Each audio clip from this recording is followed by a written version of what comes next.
The second hour, we shall be talking about esports. We've got the E-League One Global Finals that will be taking place in France this weekend. We're talking about esports, gaming around, and the person who qualified to represent the country is Eric Ngige.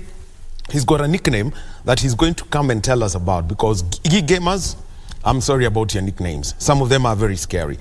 But before that, last month, Kenya won 2 world championships. We're talking about the Rollball World Cup, and the trophies are here in studio. Unlike the FIFA trophy, which is can only be touched by the FIFA president, heads of state, people who have won the World Cup, and intrusion from Salt Bay, these ones have been won. And for the women, it is the 3rd time that they're winning the trophy. Remember that the first time they won it was in 2015. In 2019, they won a 2nd World Championship, and they retained it in Pune, India, and they did so in style. For the men, they've won bronze, they've won silver, and they played in the final. And the team that always seems to beat them, India, they lost to them. So we are also going to be speaking to 2 men, Tyson Oyogo and Kevin Miner. They're going to be joining us. But first, it's the ladies. Congratulations, world champions. You can proudly display your world championship medals. You are world champions. And on my immediate left, we have got Shamim Modon. Shamim, welcome and congratulations. And there on my far left, we have got Emily Amimo. Welcome. Thank you. And Emily, first of all, getting to win that world championship in Pune, India, what was it for you? It was a deal breaker because we are going to defend it for the first time. So we are making history by defending the title. Yes. So just tell us about, the build up to the the Rollball World Cup. As always, it's a tough journey from the start, from the selection, the training part to the last part where you have to travel. It's been a struggle, but we keep up the faith. And as always, our main aim is to win. Okay, we will be coming to you because you'll be, telling us about, that training part, because you played a key role, because together with Shamim as the goalkeeper. Shamim, becoming a world champion, was it ever in your dreams at one point? No, it hadn't been. I never imagined that I would become a world champion in the World Cup. It wasn't easy, but I'm happy that I'm a winner. All right, just tell us, your journey getting into the sport of rollball. Yeah. Joining the university, I never knew that there was a game that was called rollball, but when I arrived there, I met a game. University? I study at St. Paul's University. Yeah, I'm a 3rd year student right now. When I went there, I found people skating, and hence, inwards I found there are people who are playing a game called rollball, and then I decided to join the game, and I decided to become the goalkeeper, and yeah, here I am. Okay, now having starting to choose, being a goalkeeper, and it's a very critical position. Had you played any other sport? Yeah. In high school, I played basketball, and that was what was in my mind when I was going to campus. I knew I would play basketball, but when I went there, I found another more interesting game, and that was rollball. Yeah. Well, basically, rollball, if you are to simply define it, it's handball on roller skates. And Emily, yes, you were picking up this sport. How? Because it's a sport that's been in the country, say, for the last about 13 years. Yeah. For me, I used to play football, but getting to JKUAT, because I studied in JKUAT, there was more of competition in football, so I felt left outside. And when I was introduced to rollball, I felt, What kind of competition are you talking? I mean, like getting to join a team, the team in JKUAT was another thing, because you'll join but unaka bench. So I thought, hakuna haja, let me just go and try something else. Then I came across rollball. Which position were you playing in football? Goalkeeper. Goalkeeper. Yeah. So it naturally came to you. Yeah. So throughout this, when you picked up the sport, what were the first things you realized that were different for you? For me, while joining rollball, I never thought of competition or something. I just went there to have fun. Then I came across having some small token while still in school. Then I said, why not? If it's making money, let me go and join them. But unfortunately, I came to the national team, and wow, it's here. So, yeah. Now, you mentioned one. It's all about training, and this is a sport where you've got to balance on the skates, have some quick motion. Yeah. What was your way of getting introduced to this sport? Unfortunately, my way into rollball was so funny. I had only trained for 3 days. Then one of my friends called me and told me, nimeumia, can you come check on me? Nikifika hapo, I'm getting kuna competitions zinaendelea. Then I'm like, where is Eunice? Then I'm told, no, you're supposed to play for us. We told you're skating. I told them, no, I'm only 3 days old in skating. And I was told, no, you just go and stand. Don't do anything, just stand. Ile utashika shika, ile uwezi wachana nayo. And I decided, let me just try it out. Yes. So walikuchezea rafu? Walinicheza vibaya. So, I mean, after your first game, what was the whole change and, getting now called up to the process of getting called up to the national team? I would like to say thank you to one person. She's called Sally Ndegwa. After the first game, I gave up. I told her, no, I just want to skate. I just want to move forward and backwards. That's enough for me. But she kept on persisting. Just come and try. Just come and try. And eventually I said, Jusina kitu ya kufanya, let me just go and play. For the call-up, at first, you're just there. You're saying, maybe ni uongo, maybe si ukweli. But after the first game, I can remember tulienda Uganda. And seeing when was that? That was in 2019, I think in April. Yes. On seeing that my parents are proud, I kept on saying, if they feel they are okay with me playing this, then I'm also okay. Let me just continue. Yeah.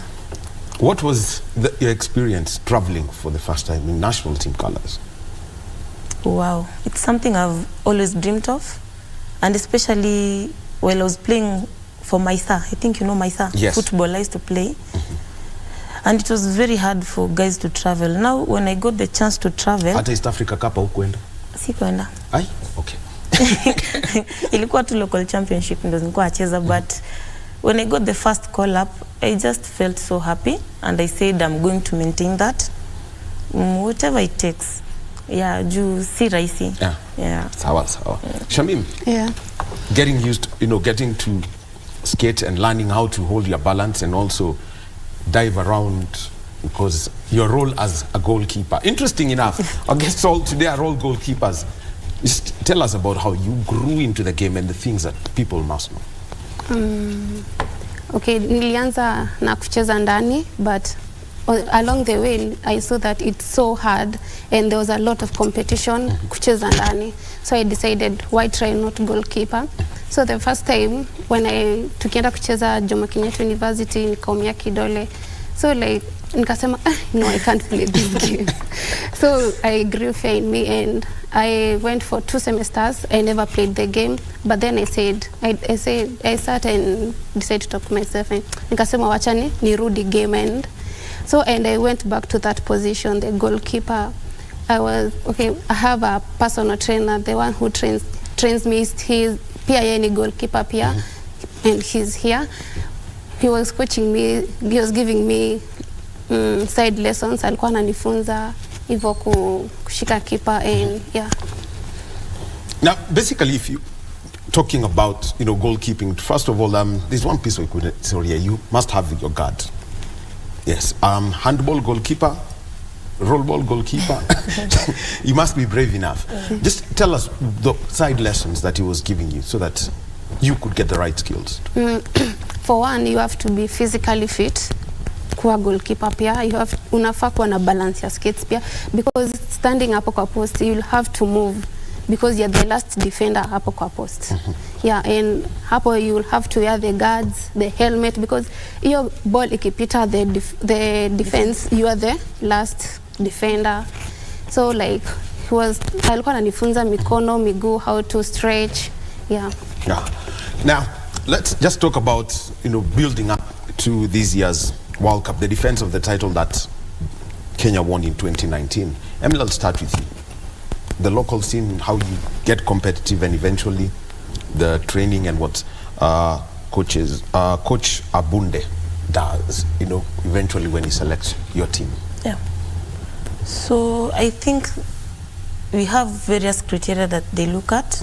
First, you have to appear for the National League. Secondly, you have to prove yourself that you can play and maintain that position. And I think there are many aspects which coach ndo anaeleza sana. Me as a player, I think my part ni kucheza na kujua chenye nafanya at my best. Yeah. Sasa lazima mkue na wenzenu. Yes. Just tell us about, what you see is what you have seen from the criteria. Eventually, you observe this at the league level. Yeah, me as a goalkeeper, I think when I look at my team or the team before the selection, what they look at is, are you able to defend? Are you able to attack? Are you able to play in a team setup, or are you just selfish? But you have to be a team for you to perform. So those are the main things that they look at. Let me come to you, Shamim. I won't get into the crazy part where you almost didn't travel, but you eventually made it there. One day into the competition, adjusting to that, how was it like for you? Because you had to play 3 games in a day. Yeah. Okay, it wasn't easy because this was my first time. The other time I was selected, but at the final time sikuchaguliwa, so this was my first time, and I traveled into the World Cup. Okay, it was a little bit hard because this was my first time kwenda World Cup, traveling outside, so I had to learn from. She used to talk to me, she gives me some, ananiambia, when you stand there, don't fear, because hata kama those are white people, just play your part, because you are playing for Kenya in the world, so everyone is watching you. Yeah. Let's take us through Nepal. 8-1 winners. You played against France, won 10-0. Just tell us about that. Nepal, that team, they were doggo, but when they started playing that game, I didn't believe it was them. Those people they wanna kimbia na skates, everything defense. It's so good, and okay, however much we scored them, those 8. Hizo mabao 8 tuliwafunga, it wasn't that easy because we expected more. Tulikuwa tunaona ni tudogo hivi, but we never knew that wako na game. Yeah, and then they wakatufunga moja, in which hiyo ni defense ilikuwa imelala kidogo. Hey. Okay, the France game, Emily, tell us about that. Clean sheet in that game. Okay, I think I need to big up my teammates because it's a joint effort between me and them. Wakilala, mi nisaidie, ama mi nikilala wananisaidia, but all through we had to maintain that because unaongea na defense yako game ikiendelea. You know where to tell them, hapa kuna shimo, funga hapa iko sawa, do this, try this. Yeah, ni maintain too. Sri Lanka and Egypt were 2 other wins. Just tell us about those 2 matches. I think she can talk more about Sri Lanka because hiyo siku mimi nilikuwa bench. Ongea juu ya Sri Lanka. Sri Lanka, okay, they're the same na Nepal, ni tudogo hivyo. So when the time niliingia hapo kwa post, mimi nilikuwa nasema these people hawatufungi bao yote, but when they started playing that game, oh god, those people are so fast, everything. So ukiwa goalkeeper, you have to talk to your defense. Yeah, so when we talked before the match began, and yeah, we played, but however hata kama they walitufunga mbili, we at least try to score them zilikuwa ngapi? 8. Yeah, 8. The 6. 6-2. Yeah, 6-2. Yeah. Okay. Egypt. Wow. You played them twice, but the first time they really gave you a hard time. Exactly. I think those I don't know to call them kids or adults. They were just prepared. I think after the 2019 game, walirudi wakakaa chini wakajambia hapana, you need to do something, and they started training since then. So when they came prepared for Kenya, and I can say specifically for Kenya and India because we are the main competitors. So game ikianza, kulikuwa na tension. Everyone was tensed. You don't know what to expect. Ukiangalia huyu ametrain, na akikuangalia umetrain, so you just have to kupimia game na kuipanga. Kupimia game? Unaipima. The first 5 minutes unapima. Waone venye huyu anacheza, ndio pia nyinyi mpange game yenu. Yeah. Actually, the semis were also close. Poland. Wow. Umesema tu wow. Wow. Hapo ndo nasikia unapigana na maisha. Ukiangalia hivi kocha ametoa macho. you know hapana ni kubaya. And especially personally nilishika hiyo game, I never expected nitafungwa. You know the moment unaona umetoa ball then inakufuata inaingia kwa post, you try to go for it and apparently with skates you can't jump that much. Sasa inabidi una psych team yako wase tumefungwa but we need to recover. And they were so tall. Na sisi sasa tuko tu hapa. Oh, sasa nyinyi ndo mlikuwa Sri Lanka hapo. Aya, hapo ndo tulikuwa Sri Lanka na Nepal. One player alikuwa mrefu, Angel pekee ndo alikuwa mrefu. The others.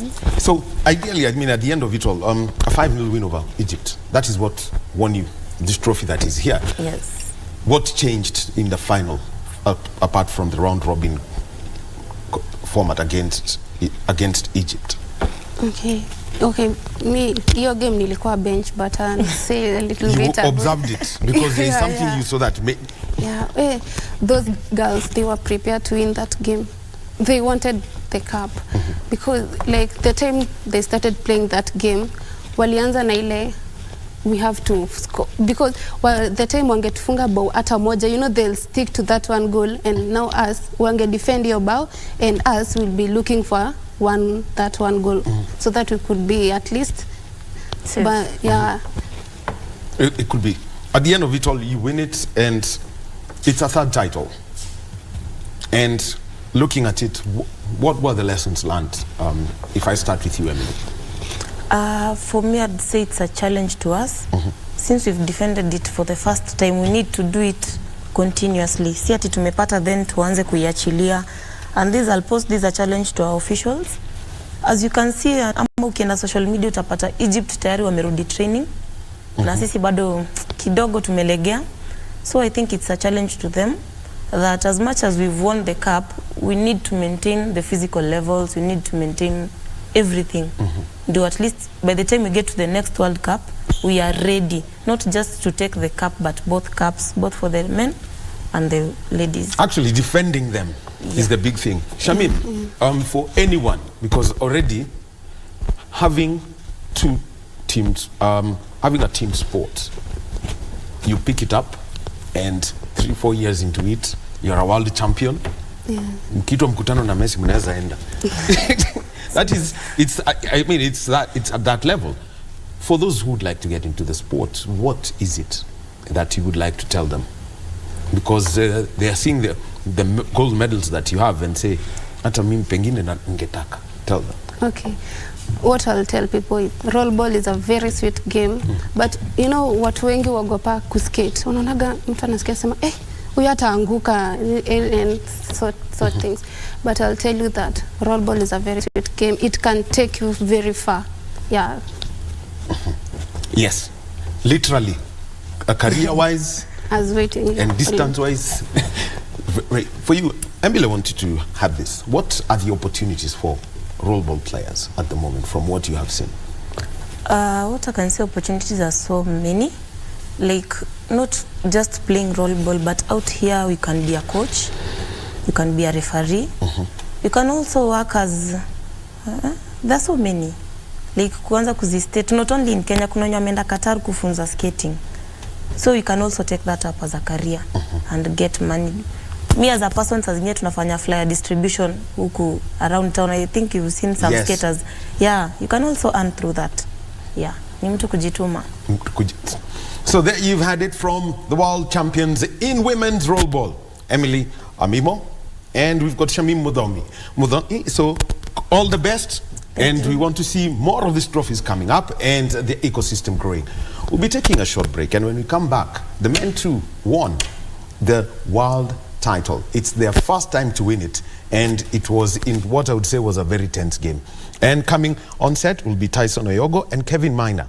Well, I've got to wonder, why is it that I was only given goalkeepers? Let them come and tell us, and they'll also introduce us to the gear and what everything is all about. These are the guards that they've got to have, and this is a helmet that they must have whenever they are on the court. They're coming up in just about 2 minutes.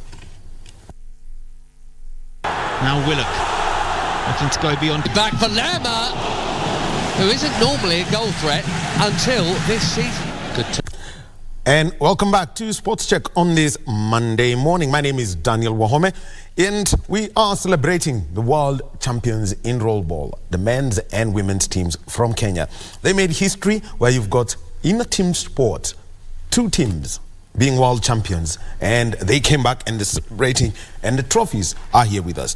But also, in keeping up with what's happening in the news, Interior Cabinet Secretary Professor Kithure Kindiki is visiting the Mwea GK prison, and this is as part of what President William Ruto said is going to be the decongestion of prisons. He mentioned that when he was commissioning cadet officers at the Prison Staff Training College in Ruiru. So far, 7,281 petty offenders were released in March, and so Cabinet Secretary Professor Kithure Kindiki is on a familiarization tour at the Mwea GK prison. Our reporter is Timothy Kipnusu, and so we'll keep tabs on that story. That's just part of the news cycle that we are having today at KBC Channel 1. We continue with our sporting conversation and celebrating the world champions.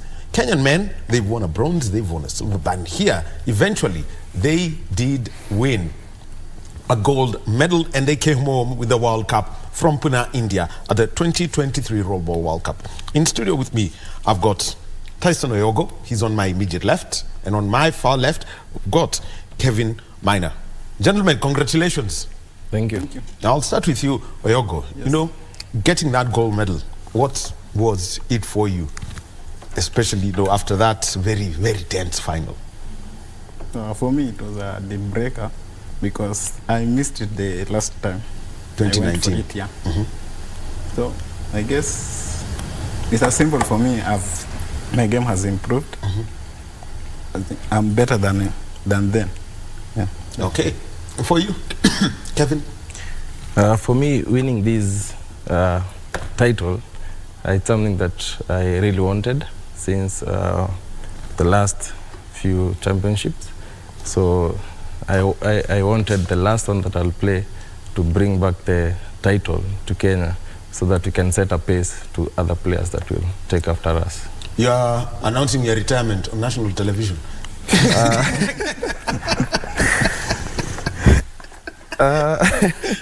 Not really, but maybe. Because you've already won, you say you want to exit on a high. As a goalkeeper, yeah. I really wanted to bring it as a goalkeeper then. Yeah. Since we've already brought it then, as a goalkeeper then, I retire. No, but let's, now basically let's just talk about the build-up to this championship. I'll start with you, Kevin. Yeah. Getting that team ready, and also with Coach, for Coach Aumbi, how he got you people ready for these Worlds. During the preparations, we passed through some few challenges, even selecting the team from the coaches.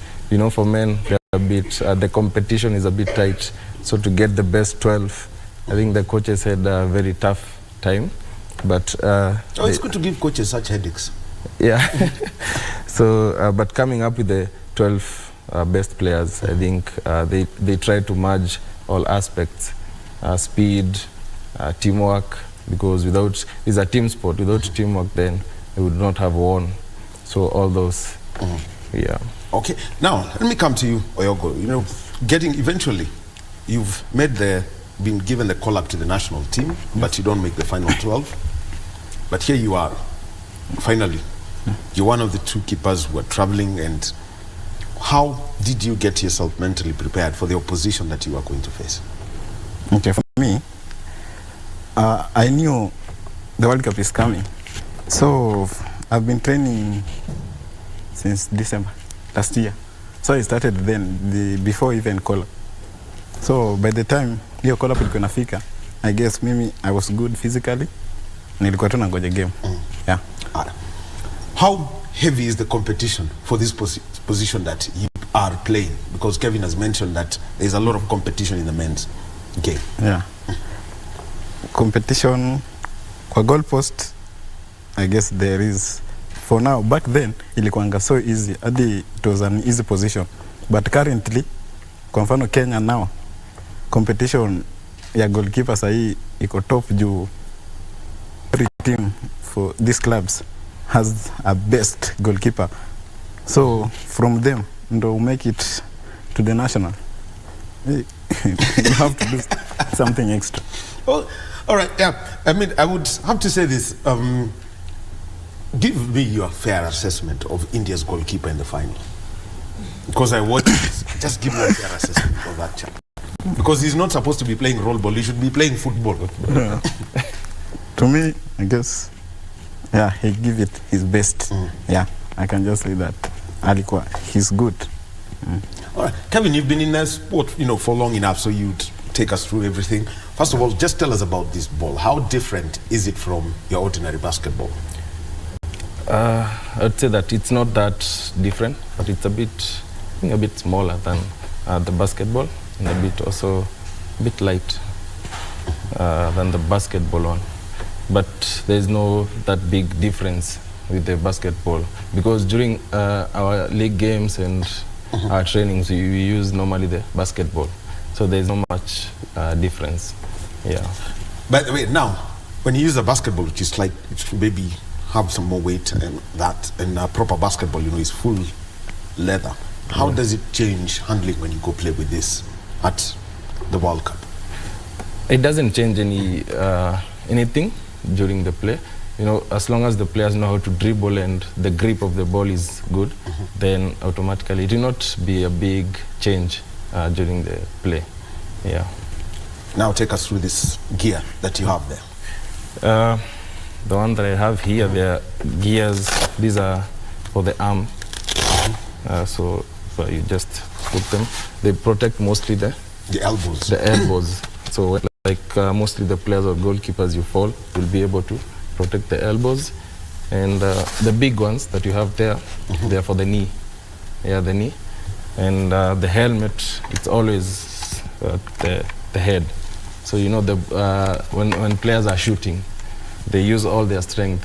So you have to always have the helmet on, mostly for the goalkeepers, because sometimes the ball might come and you just hit it with the head.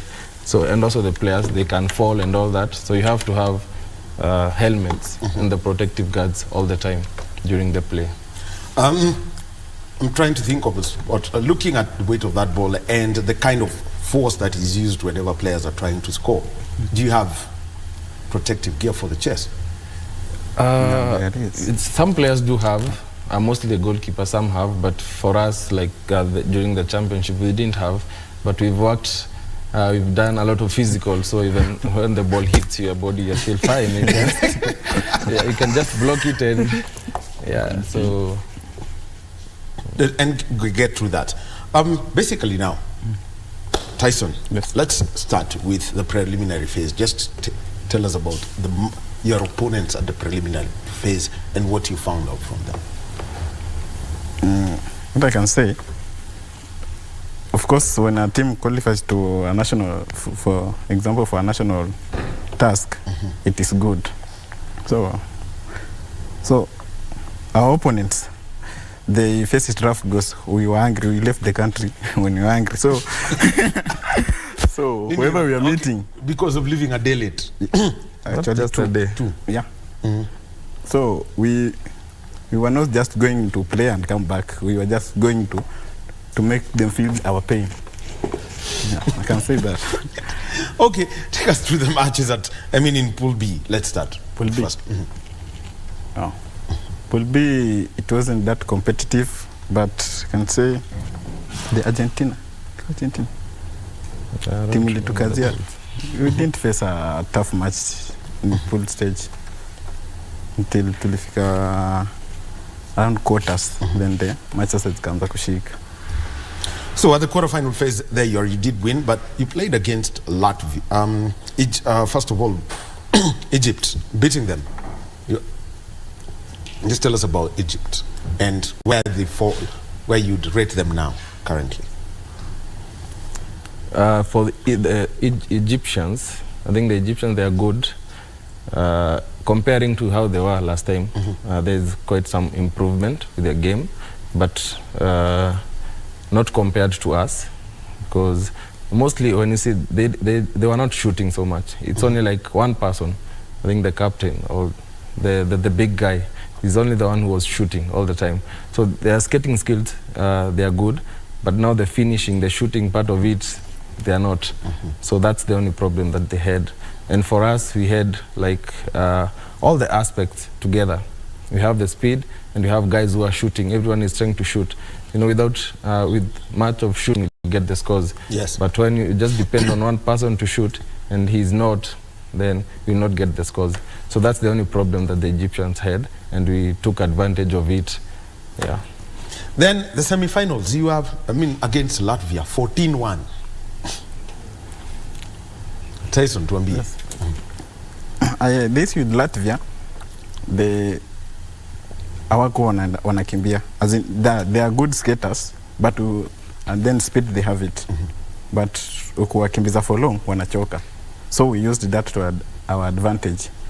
We were good physically, so tulikuwa tunaenda teke mbaya. Tulikuwa tunawakimbiza vizuri. So that's why hapo ndo tukawachapia. Yeah.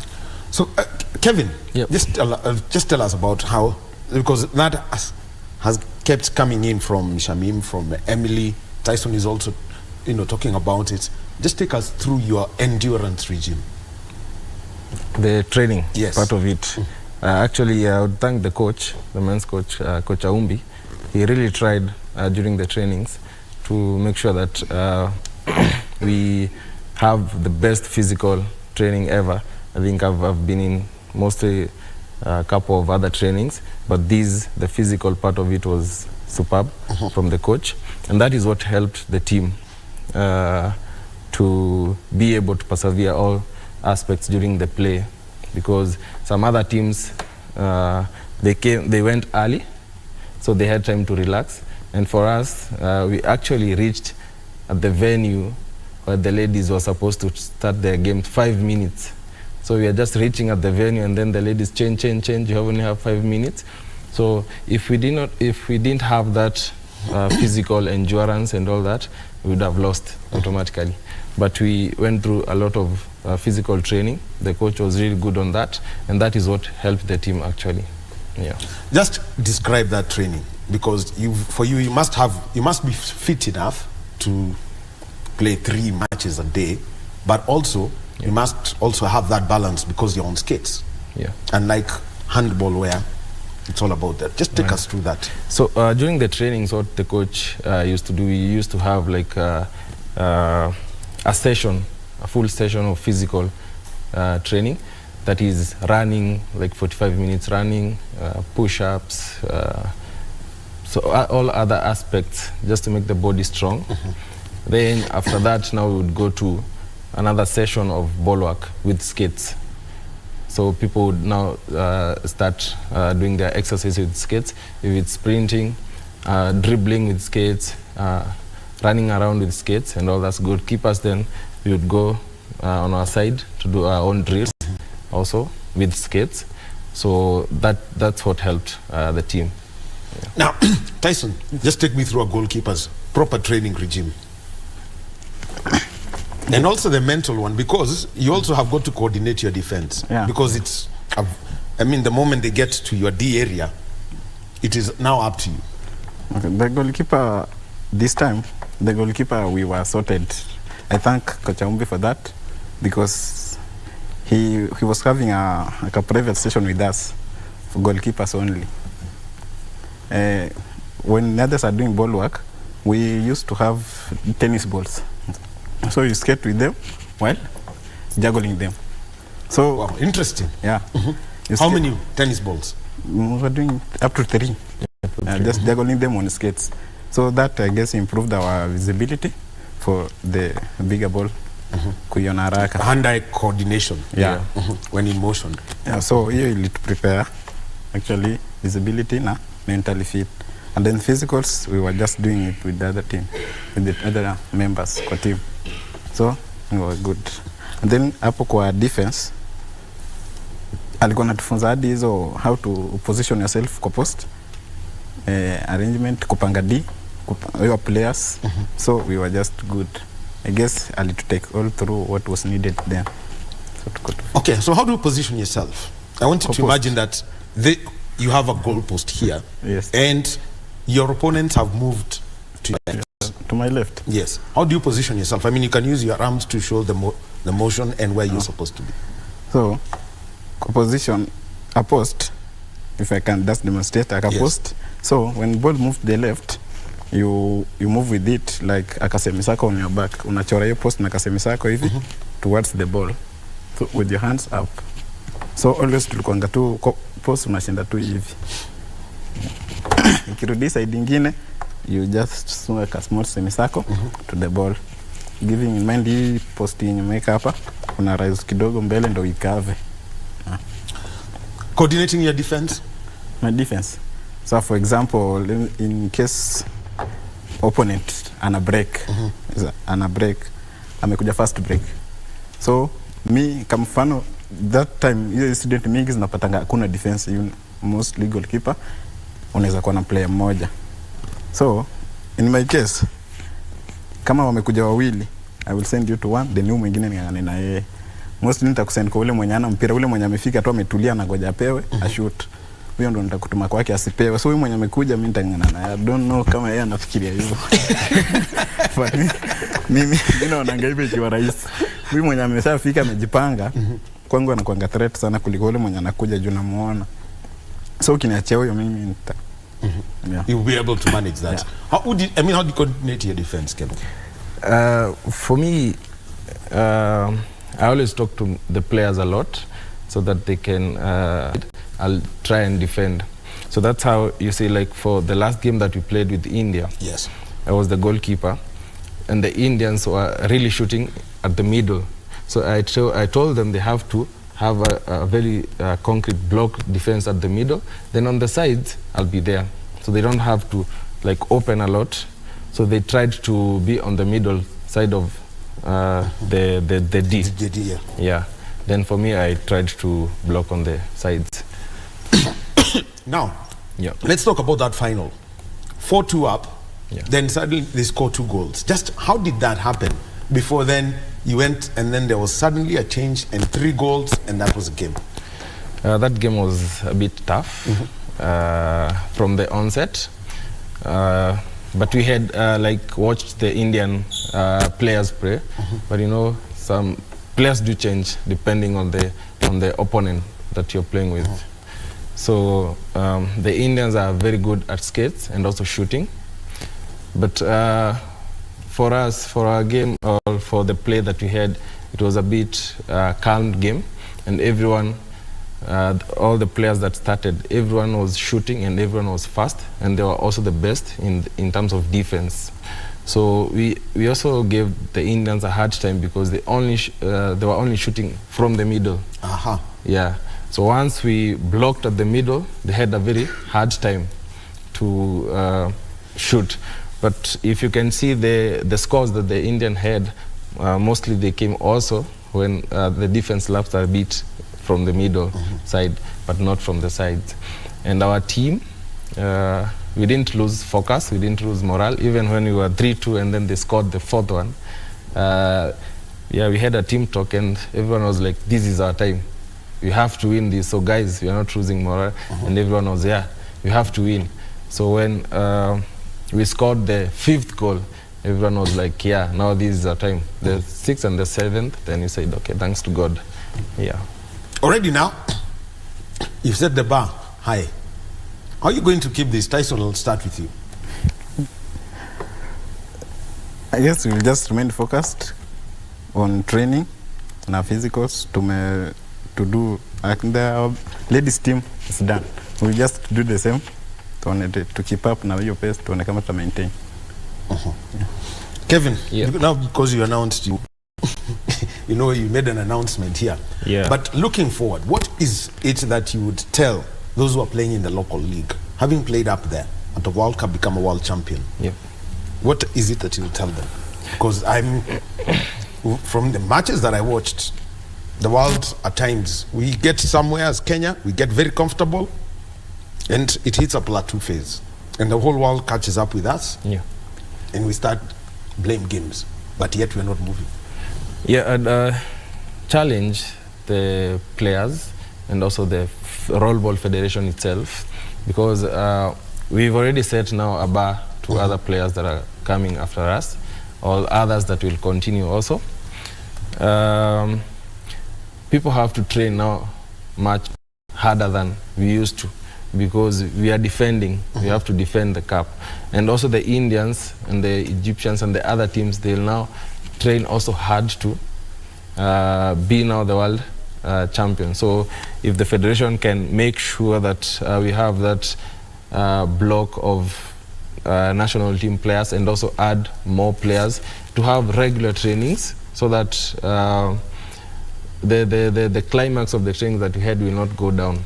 So at least there's that continuation of training for the players, not when the next World Cup will be announced, then that's when you're trying to bring up a team from nowhere. So bringing and merging ideologies from different players from clubs, it's a bit hard. So if you don't get mature players, it will be hard, you know. So you have to bring those players together for a bit longer time, train, so that they can merge in terms of play, in terms of ideas, in terms of thinking. Yeah, so that's the only thing that can help mostly the men retain and defend this cup. All right, thank you very much. Kevin Maina, a World Cup winning goalkeeper, and also Tyson Ogoy is the World Cup winning goalkeeper with Team Kenya. They won the World Cup, and the trophy is here. The women and the men. History made by Rollerball Kenya, winning a team sport World Cup by both men and women.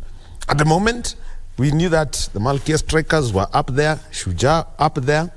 Now it's Rollerball, Malkia strikers, Shujaa for team sport. So you've got a very tough task, you know, of retaining these trophies. We want to see more of them. At least now I can gladly say I have seen 4 World Cups and come into contact, all from Rollerball here in Kenya. 2015, 2019, 2023 for the women, and 2023 for the men. Thank you very much, gentlemen. We'll be taking a short break, and coming up next is going to be the president of Rollerball Kenya. What next? Because his players have set the bar very high for him. So how do we grow the sport, develop it, and also become a country that can host major rollerball tournaments? I am Daniel Wahome. We'll be taking a short break and come back with Samuel Litaba.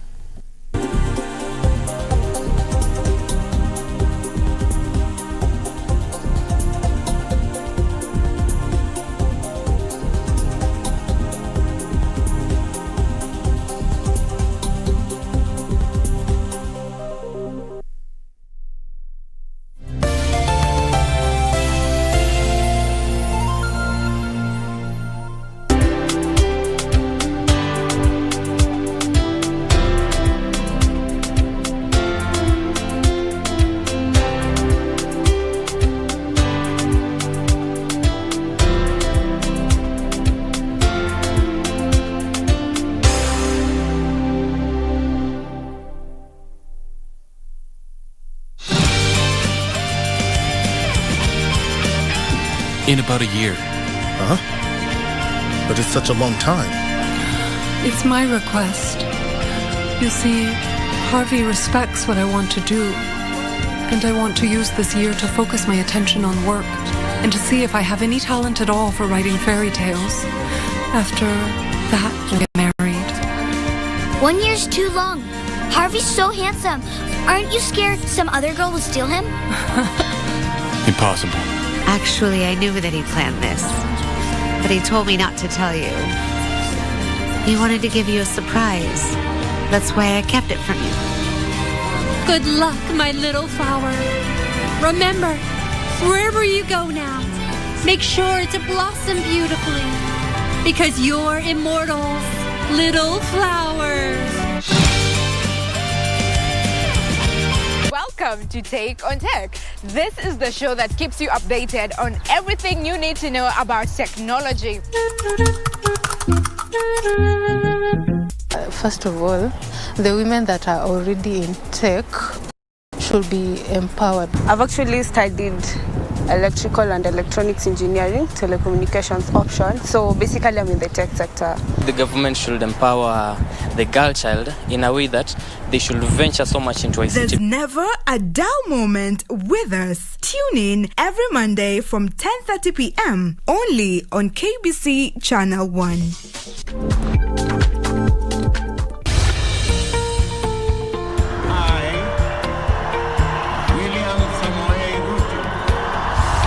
After the dust settled on rigorous campaigns, Kenyans are waiting for elected leaders to deliver on their pledges.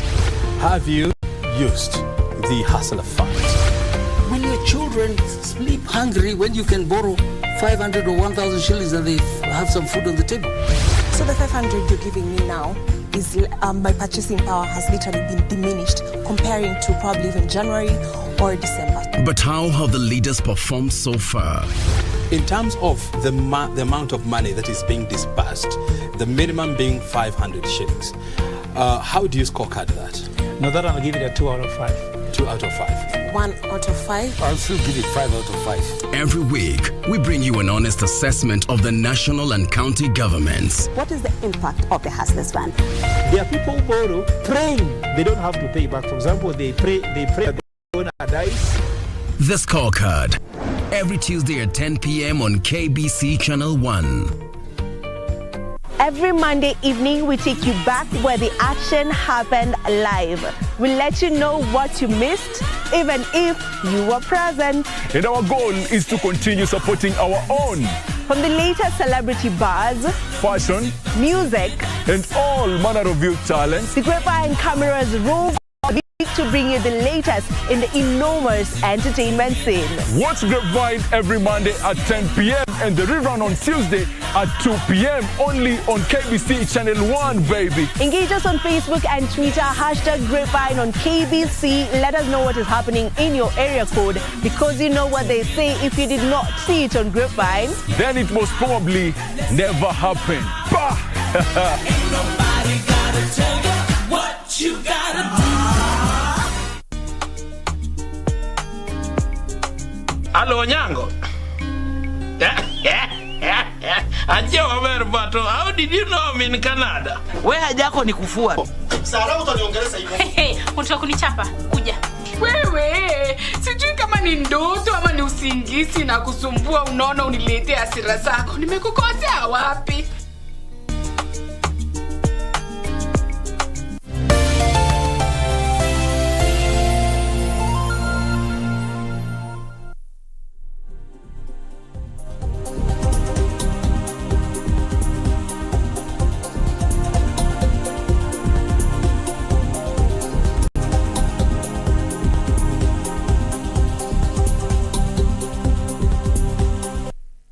And welcome back to Sports Check on this Monday morning. It is the 8th day of May 2023. It is a day when the Cabinet Secretary for the Interior, Professor Kithure Kindiki, is on a familiarization tour of the Moi GK prison, and also the chair of the Ethics and Anti-Corruption Commission, who has been nominated and approved by the President, that is Bishop Dr. David Oginde, is going to be sworn in this afternoon at the Supreme Court. Just some of the stories that we are keeping up with as we do our news cycle, and also have conversations around sport. And having a conversation around sport, let me also mention that tonight we've got the Oscars of Sport, the Laureates Awards, and there is a Kenyan institution known as Box Girls. They do boxing while also, helping people get out of tough situations in life. And they've given us Sarah Chieng, who's already one of the top pro boxers. Box Girls have been nominated for a second time for the Sport for Good Award.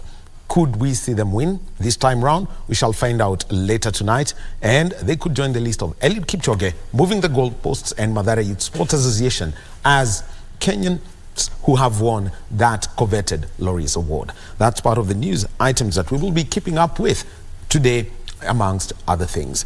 And we continue and we are celebrating the world champions, Kenya's men and women. We're talking about Trollball. The trophies are here with us. The World Cups are here, not encased like the one that Lionel Messi did win last year, but these two trophies that are just in front of the set are huge ones, and we can't simply say it's an easy task. For the women, it was a third win. The first one was in 2015, the second 2019, and they successfully defended their title 2023. For the men, it was the first time. And, to talk about the sport and what is going to be the next step for them, we've got the president of Rollball Kenya, Samuel Litaba. President, congratulations. Thank you. And right now, first of all, having won, these are the fourth cups that have been won in Kenya. What has been that journey since we'd have to go back to 2013 when Kenya hosted the Rollball World Cup? Yes, it has been an interesting journey. We've been growing with time. We have played now 6 World Cups with the men's team, 5 World Cups with the women's team. And my question was always, what can we do to make sure that our sports perform well at international level? Because I don't think we are lacking players in Kenya. The players are there, but there must be something that maybe we are failing.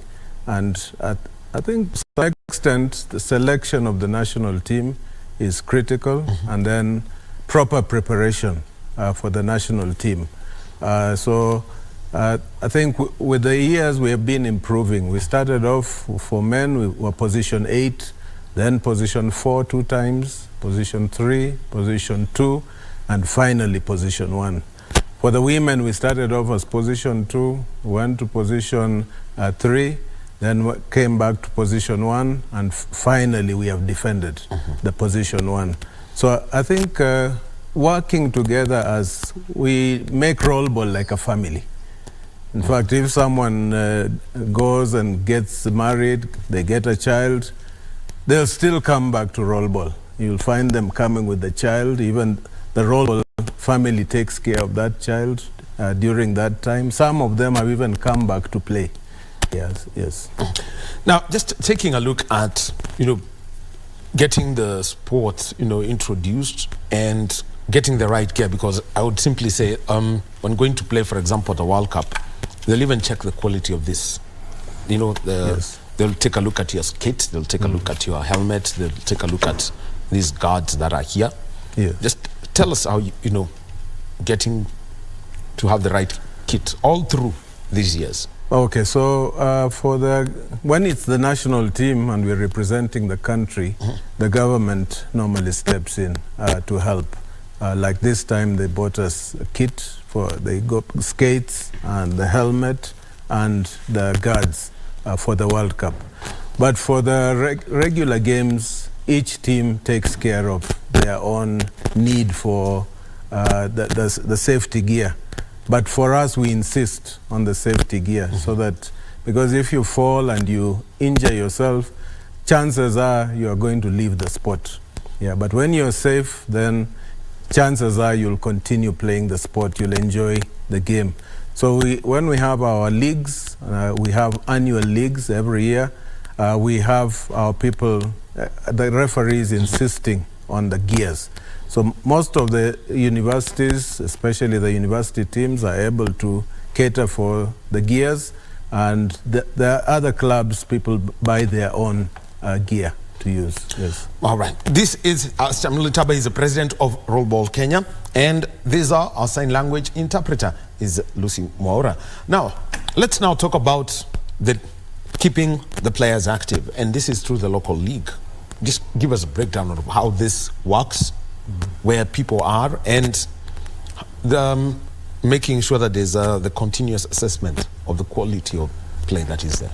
Okay, so of course we had the senior team, and we realized that if we don't work on the juniors, then we will not go very far, because we will not be having people to replace the Kevin Mainas and the others who have already left the sport. So we are working right from the juniors. The many schools are playing the game, and also we have small clubs, especially the senior clubs have their juniors. So most of the senior clubs have their junior teams which play. They have their own games which they play to help to sharpen them and prepare them for the future.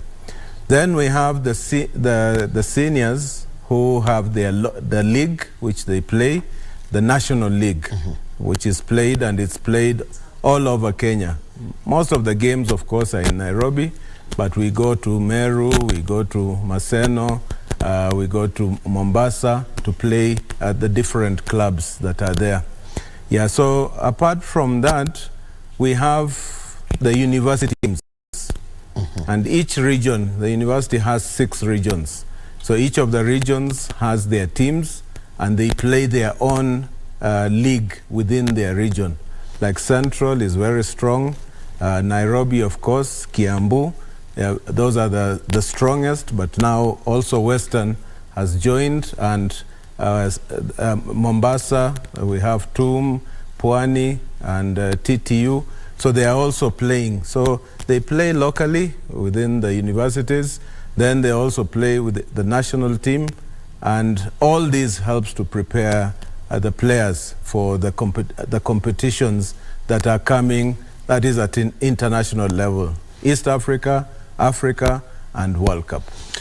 Because it's at that, one thing that everyone wants to ask about is the facilities, which basically, if you just take a look, for example, at your pictures right now, and you take a look at the facilities, roll ball is played on a wooden floor.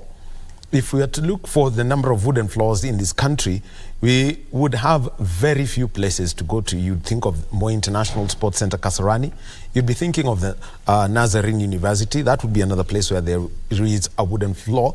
And that is what is required at international level. So, Bwana Litaba, looking at the surfaces that we have, what do you use now, and how do we, lobby for more wooden floors? Well, at the moment, first of all, it's not only wooden, because there are other places where we play on cement. Yeah, so cement, anything that is smooth, where you can roll with the wheels. But most of our playing areas are on tarmac, on Cabro. Yeah, so those are the ones that are available. Mostly, that's why many universities play, because they would have a basketball court. Yes. So you use the basketball court, or you use the parking. The vehicle parking is what we, in the evening, or like in Jomo Kenyatta University, the parking for the vehicles is used in the evening. No vehicles park there, so they use it now to train.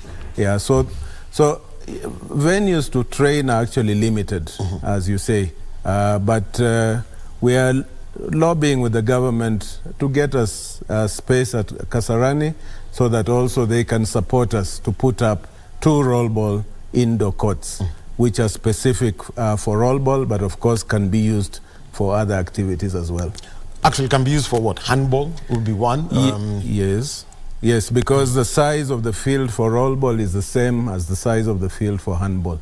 So handball can play there, tennis can play there, and many other sports that require little space. Volleyball, basketball, yeah. And when you take a look at the surface, what would they ask for when you go play, for example, at the World Cup? And for example, and why? And the choice of Kasarani in 2013 as the World Cup. Now, Kasarani was good because, of course, the floor itself is fantastic. Then we have the sitting space. So that was a natural choice for the game, and the space is sufficient. But other places, it is more difficult to get a space like that where you can play, and it is safe, because tarmac, if you fall, you get grazed. Yeah. So it's more difficult to play on tarmac. You have to really be careful how you play. But when you play indoor, then it becomes easier. And then playing outdoor and playing indoor is very different, because indoor is very smooth. So you need indoor wheels that help you to brake. But if you use the outdoor wheels, you'll not be able to play indoor. You'll keep falling all the time. So you must have the correct wheels. The boot can be the same, skate boot, but the wheels change. Okay, just explain that technical part about the boots. Because in football, people know that there are boats you can use on an artificial surface, a dry surface, and on a wet surface. How do you, what changes with the wheels? It's the material they use to make the wheels. I don't know the technicalities. But we have indoor wheels and we have outdoor wheels. Excuse me. So there are those that are used indoor, and there are those that are used outdoor. President, let me just interrupt you, because we've got to catch up with one event. Because speaking at the moment, we have got the Principal Secretary, Correctional Services, Mary Mudhoni, who is speaking at the Mwea GK prison, where the Cabinet Secretary for the Interior, Professor Kithure Kindiki, is on a familiarization tour. So let us move over to Mwea prison. Form a bond with them, so that we are able to fast track some of those cases. There's one thing to take them to court, and there's another thing to fast track the cases through judiciary to ensure that they are justly heard and given the priority that it deserves. CS, we have had some of them sit for their national examinations, that is KCPE and KCSE, and some of them did very well. So again, improvement and strengthening of that. We are very keen about it, because we do not want to leave anybody behind. We want everybody who comes here, either uko workshop ama uko darasani, si ndio? Hakuna kurandaranda ovyo ovyo. Ndio ukitoka pale nje, kama wewe uko na workshop, serikali inaangalia mambo ya hustler fund. Unachukua simu, unachukua hustler fund, sisi tunakuongezea kidogo kidogo, unaanzisha mradi hapo, tunakuja tunanunua. Sababu tulisema, we want to be their clients, we don't want them to be our clients. And because this is your day, CS, I do not want to take much time. But before that, could we kindly allow the Deputy Governor to say a word? And maybe the MP from where? We can start with the MP and then we come to the Deputy Governor. Mary. Simpigie mama makofi.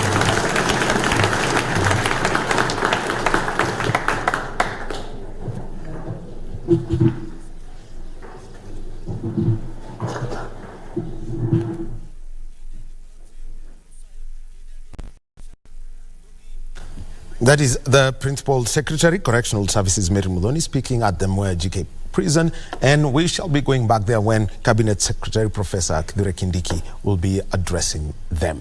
We continue with the conversation, and this is about rollball, and we were talking about kits and the material. So, Samuel Litaba, President Rollball Kenya, just talk about how they change that for the indoor and the outdoor.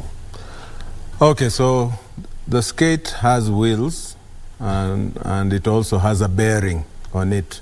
So the bearing you can maintain, but the wheel itself changes. We have indoor skate wheels and outdoor wheels. So if you use the indoor wheels outside, they wear out very fast.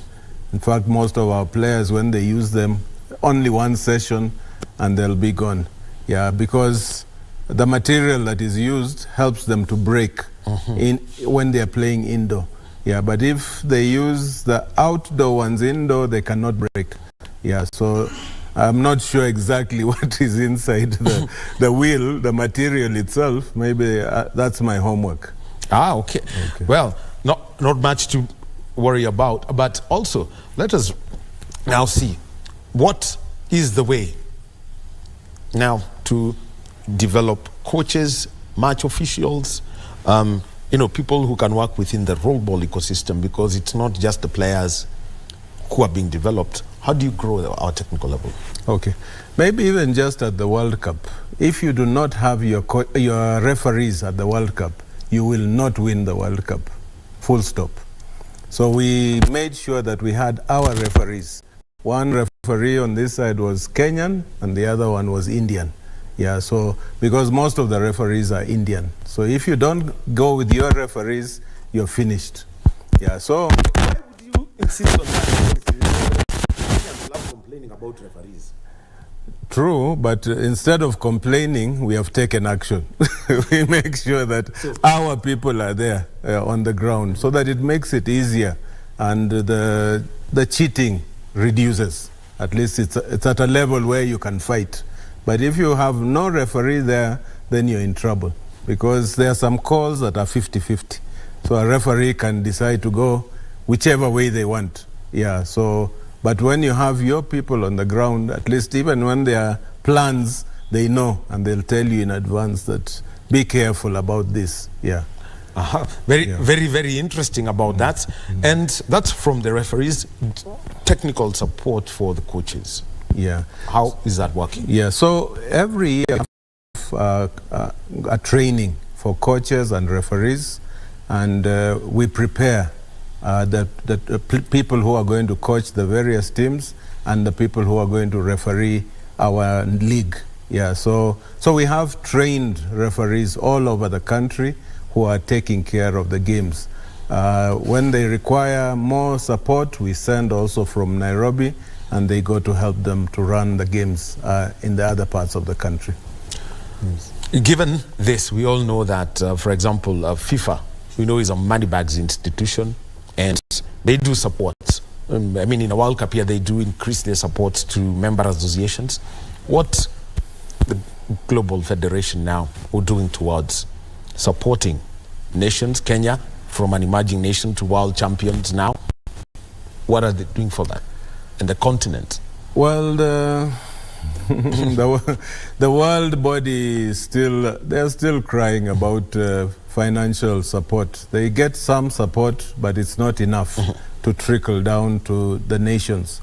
So ideally, the nations take care of themselves. Like Kenya, we take care of ourselves and until we go to the World Cup. Yeah, so they do not send any money to the upcoming nations. Yeah.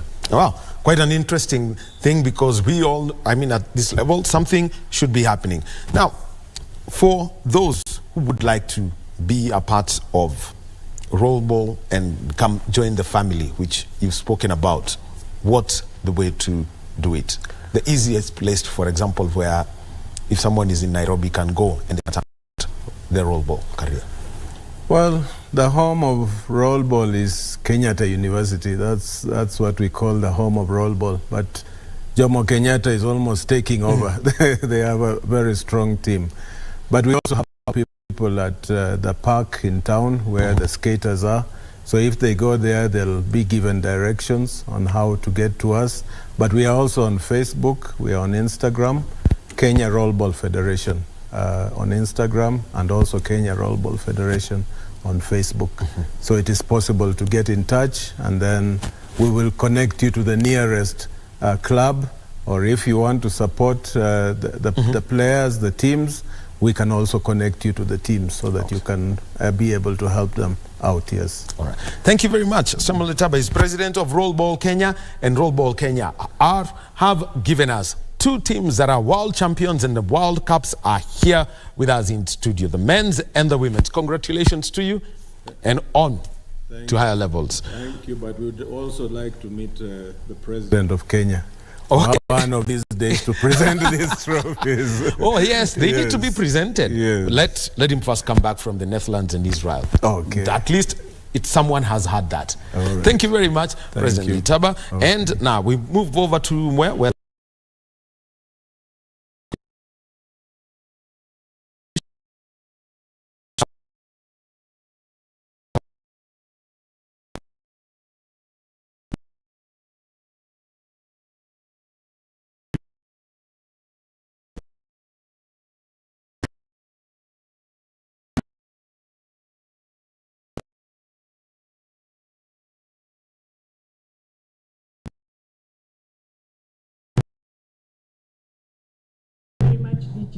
I know we have many other leaders tungependa waonge, lakini because ya muda tutamwalao CS yaonge. CS, if you can look at these people, some of the uniform is not very good. Na mimi ningekuomba unisaidie kusukuma budget, kwa sababu hao watu ni ukweli wanahitaji 2 uniforms kila mtu, at least ya kubadilisha kesho yake. And tumekuhakikishia we have very good officers in this station, as you can see. They are the ones who have made it possible for this. Hii nidhamu iingie. Na pia kukujulisha ya kwamba we are also working with the private sector, because because institutions do not work alone. We are working with the private sector to ensure that we are coming together, to put things together, ndio wapate mahali pa kulala pazuri, ndio wapate gondoro, wapate kitanda na wapate kitu ya kujifunikia. Aswa muhimu musimu kama huu wenye kuna baridi sana, si ndio? So CS, please come and speak to our clients, our friends, our brothers. A round of applause.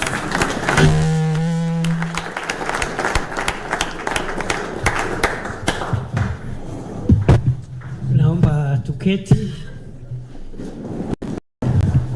Amjambo tena. Habari zenu. PS wetu wa Correctional Services Mire Muthoni, Commissioner General of Prisons, Retired Brigadier John Warioba, Deputy Governor, Mbunge wa Mwea, MCS, my colleagues, other colleagues from the ministry, the Secretary for Probation and After Care Services, senior officers from the Kenya prisons, na wenzetu ambao ni inmates wa jela hili la Mwea. Naomba niwasalimie tena mjamboni.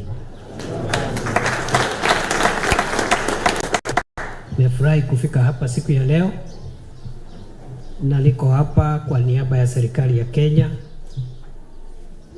na naleta salamu za sisi zote ambao tuko kule nje, kiwemo salamu za Rais wa Jamhuri ya Kenya Mheshimiwa William Ruto. Mmepokea? Nimemwambia nitakuja hapa, akaniambia nikifika hapa niwasalimie sasa wetu wote na inmates wale wako hapa, prisoners, remandees wote, staff. Aliwaambia ya kwamba serikali ambayo anaongoza itachukua swala la marekebisho na uboreshaji wa vifaa na mandhari ya magereza kama kipaumbele. The government will take up the reforms that we so desperately require in our prisons and correctional services, correctional facilities, because for a long time kumekuwa na uzoroteshaji ama uzoroteaji wa maneno ya vifaa na hali yenu ya makazi. Kama mnavyojua, wakati Mheshimiwa Rais alichaguliwa, alikula kiapo tarehe 13 mwezi wa Septemba mwaka uliopita, na wakati alikuwa akiomba kura hata hapa Kirinyaga, alisema akichaguliwa kama rais ataanzisha marekebisho ya uboreshaji wa idara ya usalama wa ndani, ikiwemo idara ya polisi na idara ya magereza. Na alisema ya kwamba ataanza jopo kazi maalum la kushughulikia haya marekebisho katika muda wa siku 100. Rais alitekeleza hiyo ahadi, na mnamo tarehe 21 mwezi wa Disemba mwaka huo wa 22 ameteua jopo kazi ambalo linaongozwa na mstaafu David Maraga, na jopo kazi hilo kazi yake ni kushughulikia marekebisho katika idara ya polisi na idara ya magereza. Vile vile ningetaka kuwajulisha ya kwamba kazi hiyo ya jopo kazi la Jaji Maraga iko karibu kukamilisha, na katika mapendekezo ambayo tunangojea ni vile tunaweza kuboresha hali ya wafungwa na hali ya maofisa wetu ambao wanasimamia wafungwa, ili magereza yawe mahali pasafi na mahali ambapo wale walio pale wakiwemo wafungwa na pia maofisa wetu wanaishi katika maisha ya ubinadamu na pia maisha ambayo yanapatia hao hadhi ambayo wanastahili kikatiba na kulingana na haki za kibinadamu. Therefore, I'm pleased to announce that the task force on the reforms in the National Police Service and the Kenya Prison Service, including the welfare of remandees and prisoners, task force is concluding its work.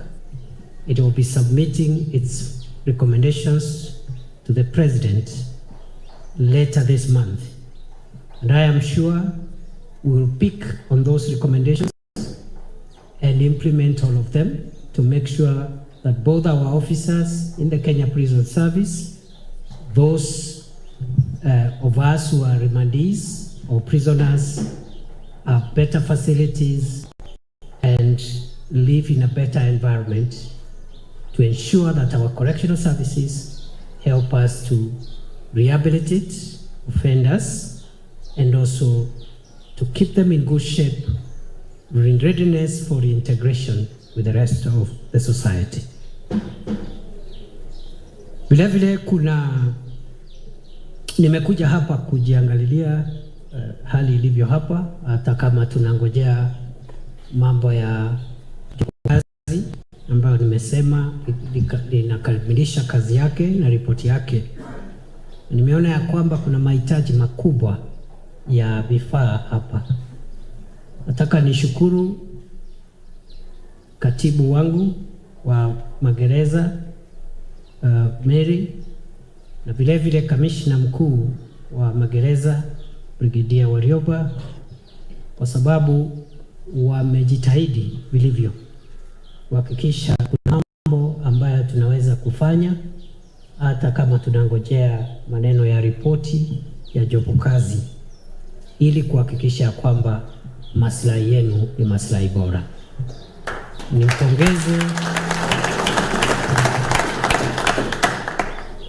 Nimpongeze sana PS na pia Commissioner General, kwa sababu tumekubaliana ya kwamba si vizuri wafungwa wetu na wale wako rumande kulala katika hali mbaya, na kwa hivyo tumeanza mpango wa kuhakikisha kila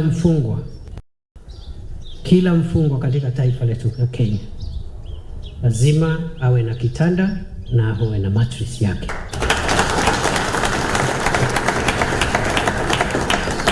So depending on you, PS and CGP, to spearhead that process to make sure that we succeed. The government will partner with the private sector and well-wishers to ensure that in the next few months, every prisoner in this country will have one bed, one mattress, one prisoner.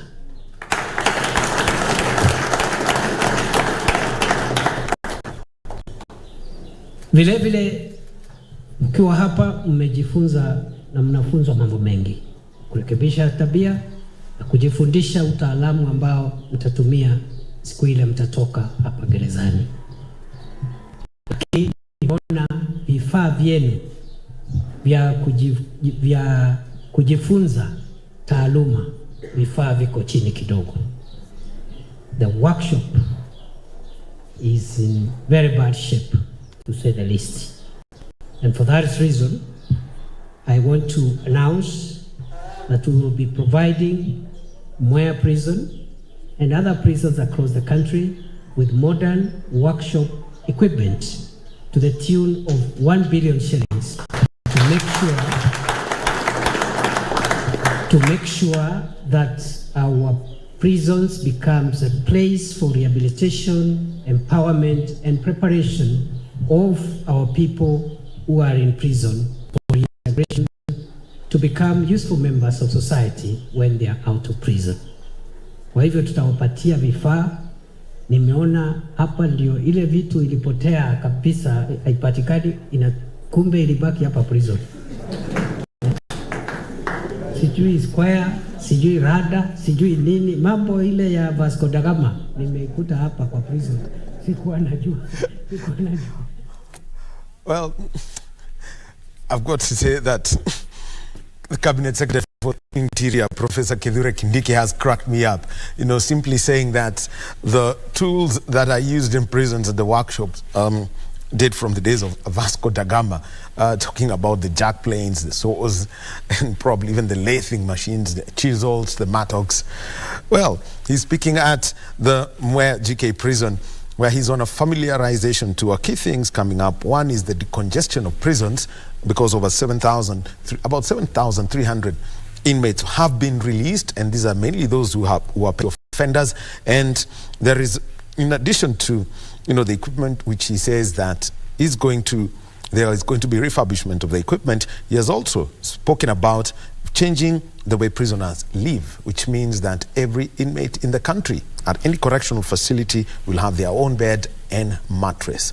Changing that. That is the Cabinet Secretary for the Interior, Professor Kithure Kindiki, and our reporter at that event is Timothy Kipnusu. He will be bringing that story for us in our subsequent bulletins. We continue with our conversation on Sports Check this Monday morning, and just to reintroduce, our sign language interpreter is Lucy Mwaura. This is the final interview and a conversation that we're going to have, and it's about esports, but the environment in Kenya, plus also this week there's going to be one huge event, League On, you know, on what you simply, to make it easy for you, League One on PlayStation. And to do about that is the player who won the finals in Kenya, Eric Ngige. Eric, welcome. Yeah, thanks. All right. Eric has a nickname that I would like to, Demon. Yeah. The names that you e-gamers use are typed. How do you pick up that nickname first? At first, it was just to scare someone when I play against him. Mm-hmm. But if you check the meaning, it has two meanings. And the first one is a bad spirit, and the other one is being skillful at a particular activity. Okay, the second one. Yeah. Now, that's a different one. But so let's just talk about gaming and the Kenyan scenario, because you've also been to Africa, GamerX in Nigeria. Yeah. So, football and these others. Just tell me how you balance whatever you pick. Between football and, you know, there's also those who are in combat sports. Yeah. Just tell me about those. Okay, for me, I just picked football because I like watching football. Excuse me. And I started watching football at a young age, and I just wanted to express myself when I played this game. Especially, I play FIFA. Mm-hmm. This year's FIFA is FIFA 23. And last year, I managed to go to Nigeria. And I managed to reach the quarterfinals. And it was a wonderful experience. And this time when I go to Paris, my goal is to win the tournament, and I believe so. From your experience at GamerX in Nigeria, yeah, where you made it to the quarterfinals, how did you find the e-sport scenario in Kenya? Well, in Kenya and compared to Africa? Compared to Africa, I think we are getting there, but in Nigeria there were very good players, very skillful. Mm-hmm. The levels were so up. And in Kenya, we are getting there, especially this year. The competitiveness of the esports world it has grown it has grown so much. So we just go and train with the best players in Kenya, and manage to go to these international tournaments. Just take us through the E-League on tour finals. I know once the launch was done, and when you were playing, throughout the weekends, what were some of the things that you picked up, mainly at the preliminary stage? First, there were over 400 participants who had registered for the tournament, and it was on one weekend, and we were to play and find the top players on that weekend. So we managed to be among the top 8, and after 2 weeks we went for the finals now. Yeah. Okay. So in the finals, basically it was a close one because you had to play a best of 5 and it's Mbemba. Just give us a whole outlook on this final. Okay, the final was exhausting for me. It was I had a bit of pressure, but I overcame it. And the first leg, I believe I played well. I managed to win 1-0. And I also got a red card in the game.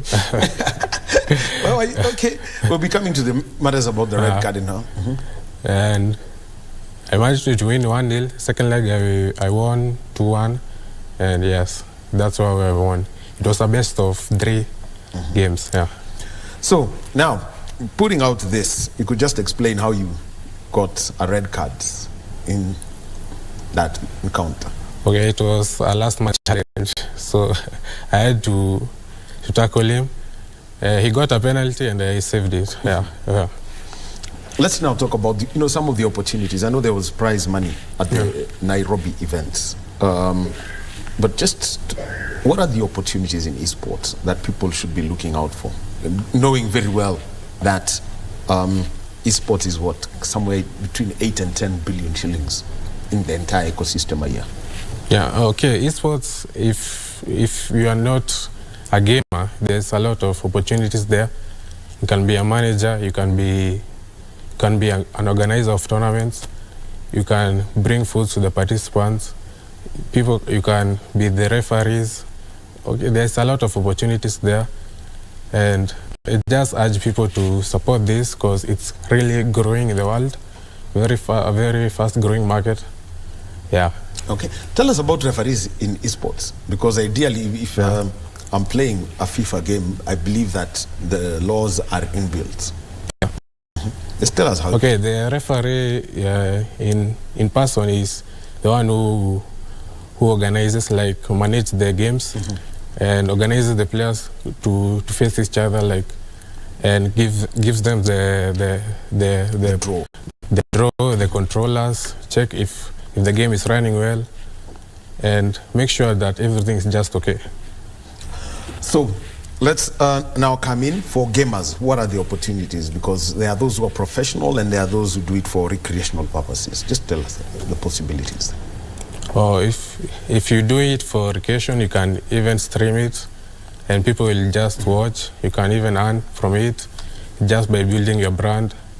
And competitively, there's always prize monies, tournaments, getting the experience. You get exposure to other countries and other organizations, and you can be signed to other big esports teams.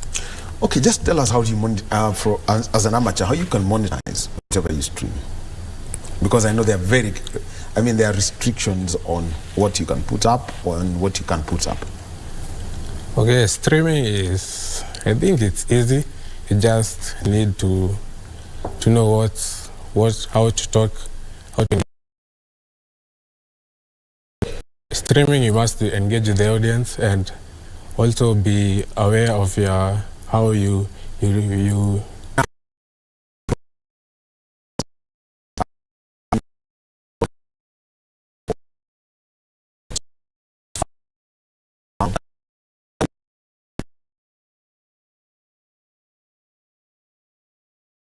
already have started getting in that direction.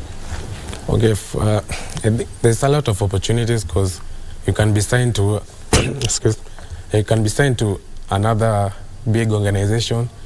Maybe if I go to France and manage to win it, I can be lucky and get to sign with another sports team. Right now, I'm in Masters Wahome, located here in Kenya.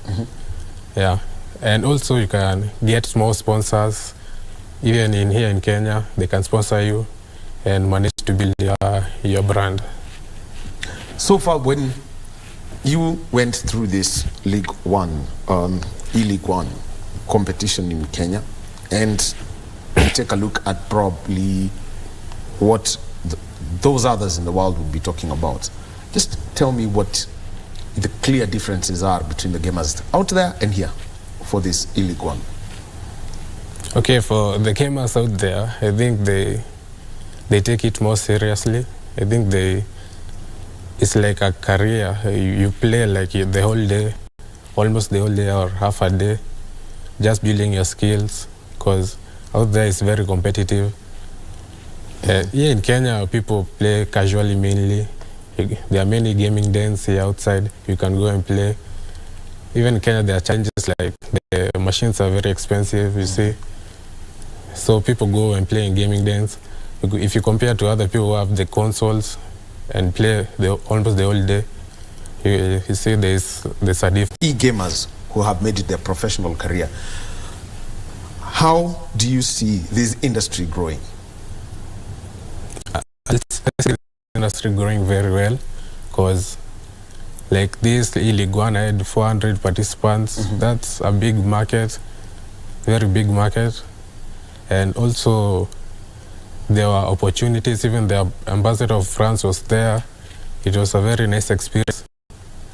And also it gives, like, even as the country sees, there was coverage of other big news channels who are there. They broadcasted the tournament. It's just building the exposure for this esports industry. Yeah. When you take a look at League One, I know most people would pick a league they're familiar with, the English Premier League. They would pick national teams. They probably would pick clubs in the Serie A. How do you find, picking up teams from League One when playing this competition? Okay, for the League One, the tournament rule was 95 rated players. So all players from each team are 95 rated. So you can pick each team that you like, because everyone is at the same overall. Yeah. What's that 95 rating? Just break it down. Like a player is rated 95 rated. The shooting, passing, it's 95. Out of 99. Out of 99. Yeah. So okay. Continue. So there's no small team and no big team. So you just pick the team that you like. Yeah. So which team? Oh, I picked Angers. Angers, yeah. It's there in France, but it's not doing so well there. We only know Olympic Marseille and PSG for most of the people, and maybe not because it was there. I picked it because it had tall players and tall players in the game. Yeah. Okay, apologies. Just explain to me about combining players to get a starting 11 and how you would look at the opponents and counter them. Because ideally, as the gamer now, you're the coach, you're the you're the one who's doing that. Just tell me about that process. Okay, that process is like real life, because the game emulates how the real game is played. So maybe if you have scored maybe 2 goals, you have 2 goals up, you're playing maybe a 4-2 formation.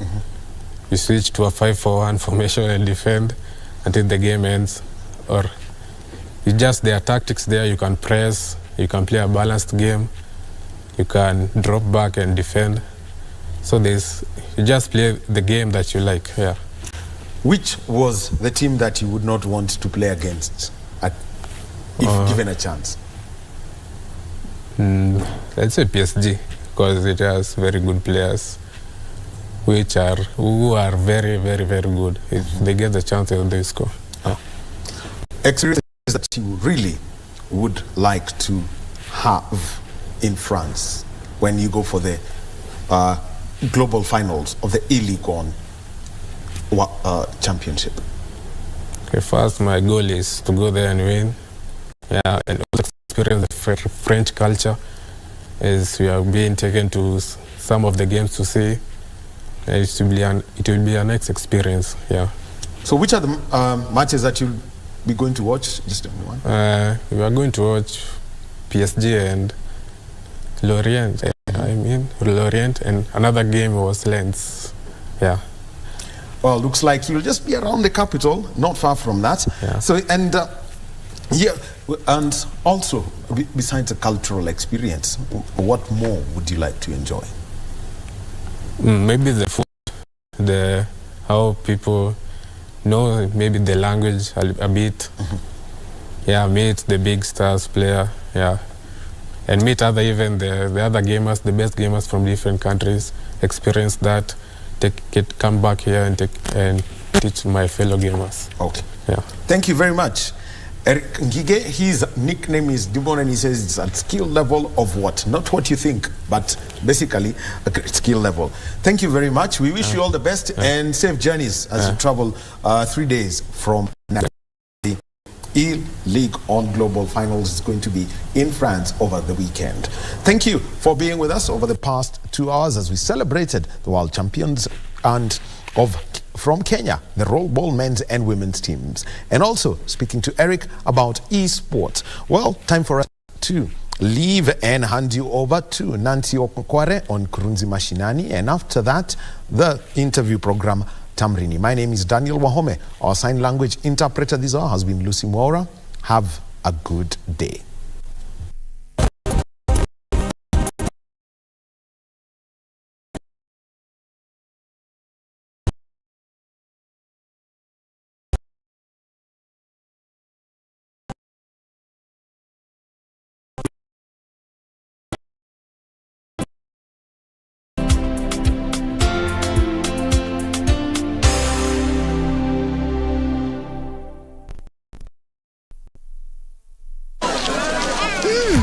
Colgate Herbal is formulated from a unique blend of natural herbs and is scientifically proven to strengthen teeth and keep gums healthy.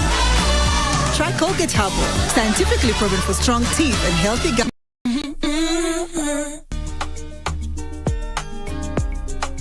Hello, Nyango. How did you know I'm in Canada? Wewe haja yako ni kufua tu. Adhe mimi na vyombo